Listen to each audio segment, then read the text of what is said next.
Okay, so we just got back from our lesson and we used the TrackMan, and then we headed over to the green to hit some shots on real grass.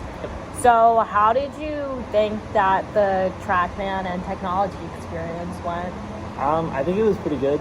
I mean, it's not like it was much like different, at least for me. I just kind of went in there and swung the same. Yeah, it wasn't like a huge thing to like adapt to. I guess some people have issues with it. I don't know.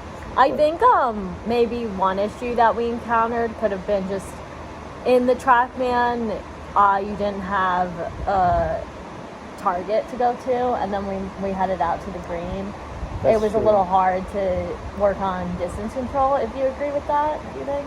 Yeah, because you're not like, I can't really like spatially feel where like the distance is in the TrackMan. Yeah, That what it's called? exactly. I just don't.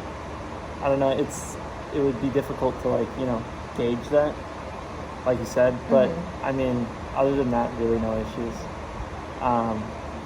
So Yeah. I know that in the TrackMan, the number that we looked at mainly was your spin rate because we were focusing on shots closer to the green and pitching. Yeah. So we saw that you had about around a 7,000 RPM spin rate, and I told you ideally we want it up to like 8,000. You said for the backspin.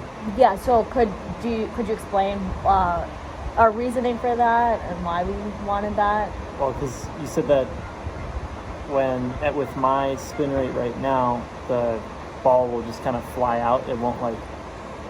I'm kind of just tapping it in. Yeah. Instead of getting like the loft, and then the higher spin would be more of a backspin to where it would stop on the green instead of rolling out. Exactly. Which is the issue that I had, because I told you before the lesson too, I don't think we said it in the video, but I have a big issue with like I'll pitch and I'll think it's perfect and I'll go flying straight over the green on the other side, and I'll do the same thing and I'll walk back 5 or 6 times before I even get to the green, because I'm just I can't pitch it properly. Yeah. But with like our lesson today, it like helped me stay within the boundaries of the green at least. I'm not like perfect in hitting near the pin, I guess, but I'm not flying over the green like I used to. Yeah. And it's really good that we were able to see that your spin rate was low using the technology, so we knew that was something that we should focus on working on. Sure. Also, I know that when we were doing the lesson, you had some difficulty understanding how to do distance control. Yeah. And I know that comes from difficulties with like spin rate. So we moved your left foot forward Yeah. a little. And could you explain? Do you know why we did that? Or Yeah. Well, I mean, you explained it to me. You said that if I put the ball like further up in my stance, that's right, further up, right? If I put it further up in my stance, it'll help me get more loft, which will help with the spin as well. Exactly. So it's not like how I used to do, where I would set up differently every time based on where I want it to go. It would be more consistent in the swing instead of the setup. That's great that you understand it. It has to do with consistency as well, which is one of our goals.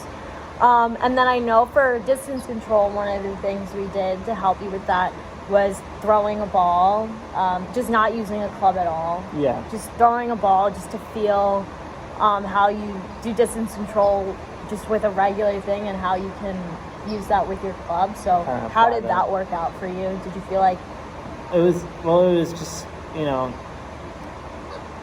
it's always like good to see like 2 different ways. And like I know that I wasn't doing it properly with the golf club, so you telling me to do that with the ball, and like realizing, oh yeah, I do control my swing with my arm at least to throw the ball like as far as I want it to go. But like it really helped me apply it to the swing, because before I would try and mess with the club and do all the different things, but now if I just swing it at a different pace than what I'm used to, it'll, help me get whatever distance I want, which I'll need to do more practice for, but of course it's a good base to start at. And then can you just briefly explain how we talked about to get you to the ideal pitch swing, because I know we were struggling with understanding what that was, how wording it as big chip kind of helped you with that? Yeah, I didn't really understand like what like a pitch really was. I kind of thought, well, I know it is a half swing, but it doesn't really feel like one. Like what I would do a half swing, I like power through it and stuff like that. And that's not what you're supposed to do. Yeah, if you power through it every time, you can't hit it short or Yeah, so I worked with that. Like you showed me how to, keep the, what's it called? I can't think of the word. To keep like the swing more solid and make more contact. Yeah. And it didn't really like change much in my mind. It just, it changed How you swung your club. Yeah, it changed like the speed. Yeah. It made that so I could control it more. That's right, controlling the speed. Because when you said big chip, because I'm used to slowing down for chips and stuff like that, and not like trying to kill it. Yeah.